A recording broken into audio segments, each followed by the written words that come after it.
ای ګرانې دا لیکنه څه چې زما هره لیکنه ستا په نوم ده. زه یو عاجز غریب انسان یم. د یو داسې شخص سره مې خدای وکړه چې ترمنځ مو غرونه فاصله ده، خو د زړه سره په یاد ولره زما هر سهار ستا په نوم پاڅېدل دي، زما هر ورځ ستا د خوږو خاطرو سره تېرول دي، زما هر ماښام لکه ستا د تورو زلفو ولونه، زما هر شپه ستا د یاد سره ویده کېدل. قسم په پاک سبحان چې ته مې رګونو کې لکه وینه جریان لرې. خلک ډېر دولت غواړي، زما نه دی پکار.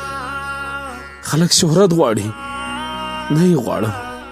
خلک د ژوند سکون غواړي او زما سکون ته یې. زما د ژوند ملکې فاصلو ته مخه بږېږه، زړونه مو سره پیوند دي. هغه شاعر وایي که نه، زه یې په سترګو کې ساتم، هغه مې زړه کې ساتي. رقیب خوشحاله چې ترمنځ مو فاصلې پرتې وي، خو دا فاصلې زما مینه نور هم تا سره ډېروي، ما تا ته نور هم درنږدې کوي، ستا ارزښت ما ته نور هم زیاتوي. منه مې نشتون د درد لري، خو پکې مزه ده. منه مې ستا یاد مې لکه سمه ویلې کوي، خو دا ځانګړی خوند لري.